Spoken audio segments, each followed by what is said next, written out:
চাওক এই বিষয়টো যেটো বিষয় আমি বৰ্তমান সময়ত কৈ আছো যে শংকৰজ্যোতি বৰুৱাই আছুৰ পৰা তেওঁ ওলোৱাৰ পিছতে বহু ক্ষেত্ৰত ৰাজনৈতিক মহলত চৰ্চা লাভ কৰি আছিল শংকৰজ্যোতি বৰুৱাই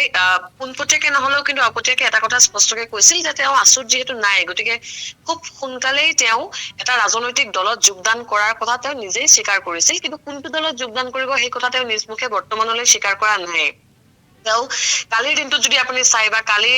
পৰহিৰ দিনটোলৈ যদি আপুনি উভতি যায় তেতিয়াহ'লে তেওঁ কৈছে যে খুব সোনকালেই তেওঁ ৰাইজৰ কাম কৰিব জনতাৰ কাম কৰিবৰ বাবে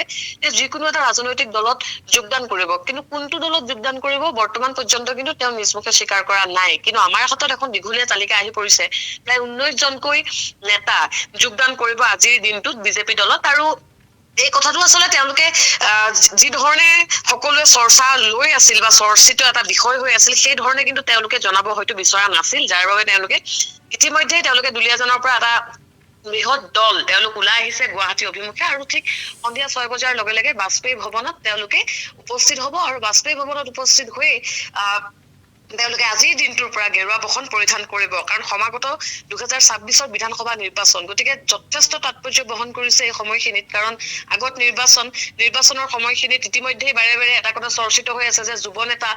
নতুন মুখে এইবাৰ স্থান পাব বিধানসভাৰ মজিয়াত গতিকে এই সমগ্ৰ বিষয়খিনিয়ে যদি আপুনি চাই যে এক প্ৰকাৰে কিন্তু এক ভাল কথা বতৰাই তেওঁৰ মাজত হয়তো হৈছে যাৰ বাবে শংকৰজ্যোতি বৰুৱাৰ নেতৃত্বতে কেইবাগৰাকীও প্ৰাক্তন আছু নেতাই আজি যোগদান কৰিব আপুনি যদি চাই যে central executive member x central executive member কেইবাজনো আছে কমেও 5ৰ পৰা 6জন এক্স চেন্ট্ৰেল এক্সিকিউটিভ মেম্বাৰ আছে অৰ্জুন ছেত্ৰী আছে ৰাজীৱ গগৈ আছে ৰক্তিম বৰা এই আটাইকেইগৰাকী হৈছে প্ৰাক্তন আছু নেতা গতিকে গোটেইকেইজন ডিব্ৰুগড়ৰে হয় গতিকে ডিব্ৰুগড়ৰ পৰা প্ৰায় কেইবাজনো আছে যোৰহাটৰ পৰা আছে ৰক্তিম বৰা যোৰহাটৰ প্ৰাক্তন চেন্ট্ৰেল এক্সিকিউটিভ মেম্বাৰ তেওঁ আছুৰ গতিকে আছু বুলি কোৱাৰ লগে লগে যিটো এটা শক্তি বা আছু বুলি কোৱাৰ লগে লগে ৰাজ্যত যিটো এটা প্ৰভাৱ আছে ছাত্ৰ নেতা বুলি কোৱাৰ লগে লগে যিটো প্ৰভাৱ এই প্ৰভাৱটো তেওঁলোকে বৰ্তমান সময়ত প্ৰাক্তন হোৱাৰ পিছতে এতিয়া তেওঁলোকে গেৰুৱা বসন পিন্ধিবৰ বাবে সাজু হৈছে দুই এদিন আগত এটা চৰ্চা হৈছিল যে শংকৰজ্যোতি বৰুৱাই কংগ্ৰেছ অভিমুখে গৈছে নেকি কংগ্ৰেছত যোগদান কৰিব নেকি তেতিয়াও কিন্তু বহু চৰ্চা হৈছিল গতিকে যদিও যেনিবা শংকৰজ্যোতি বৰুৱাই একেমুখে বৰ্তমানলৈ তেওঁ কোৱা নাই যে তেওঁ যোগদান কৰিব কিন্তু আমাৰ হাতত যিখন তালিকা আহি পৰিছে সেই তালিকাৰ ভিত্তিত আমি কৈছো যে প্ৰায় 19 জনকৈ নেতাই আজিৰ দিনটোত ৰাজ্যৰ প্ৰতিটো প্ৰান্তৰ বুলি ক'ব পাৰিব আপুনি যে দুলীয়াজানৰ পৰা আছে ডিব্ৰুগড়ৰ পৰা আছে তাৰপিছত আপুনি যদি চাই যে সমগ্ৰ এটা যোৰহাট তিনিচুকীয়া মাজুলী আপুনি যদি চাই যে উজনি অসমৰ কিন্তু দেই এই এটাই কেইগৰাকী নেতাই হৈছে উজনি অসমৰ নেতা ইয়াত নামনি অসমৰ নেতা নাই কিন্তু সকলো উজনি অসমৰ নেতা গতিকে উজনি অসমৰ ক্ষেত্ৰত আপুনি যদি চাই যে বহু সময়ত এটা চৰ্চা হৈ থাকে যে উজনি অসমত বিজেপিৰ ভেটি কিছু থৰকবোৰক হৈছে নেকি বা বিজেপিক সেই ধৰণে সমৰ্থন নজনাব নেকি উজনি অসমত যি ধৰণে বিজেপিয়ে আশা কৰিছে তেনেকুৱা এটা বিষয় চৰ্চা হৈ থাকে কিন্তু আটাইতকৈ ডাঙৰ বিষয়টো হৈছে এই মুহূৰ্তত যি 19খন দীঘলীয়া তালিকা আছে যি 19খন দীঘলীয়া লিষ্ট আছে আটাইকেইগৰাকী হৈছে যুৱ নেতা গতিকে সেই যুৱ নেতা আটাইকেইগৰাকীয়ে কিন্তু উজনি অসমৰ নেতা আৰু উজনি অসমৰ পৰা প্ৰায় 19 জনকৈ নেতাই আজি যোগদান কৰিব আছুত আৰু ঠিক সন্ধিয়া 6 বজাৰ লগে লগে এই সকল নেতাই আছুত যোগদান কৰাৰ এক সম্ভাৱনা আছে আৰু হাতত ইতিমধ্যে তালিকা আহি পৰিছে গতিকে সম্ভাৱনা নহয় এয়া নিশ্চিত যে ঠিক 6 বজাৰ লগে লগে বাজপেয়ী ভৱনত তেওঁ শংকৰজ্যোতি বৰুৱাৰ নেতৃত্বতে আটাইকেইগৰাকী উজনি অসমৰ নেতা যোগদান কৰিব পূজা প্ৰিয়ংকা এই যোগদান কাৰ্যসূচীত বিজেপিৰ কোন কোন নেতা মন্ত্ৰী উপস্থিত থকাৰ সম্ভাৱনা আছে মুখ্যমন্ত্ৰী উপস্থিত থাকিব পাৰে নেকি হয় এই মুহূৰ্তলৈতো মুখ্যমন্ত্ৰীৰ কথাটো স্পষ্টকে কৈ দিব নোৱাৰি কিন্তু এটা কথা হয় যে যেতিয়া যোগদান থাকে তাত জ্যেষ্ঠ নেতা সকলেই থাকে দলৰ সভাপতি থাকে দিলীপ শইকীয়া আনহাতে দলৰ কাৰ্যকৰী সভাপতিও থাকে গতিকে এনেধৰণে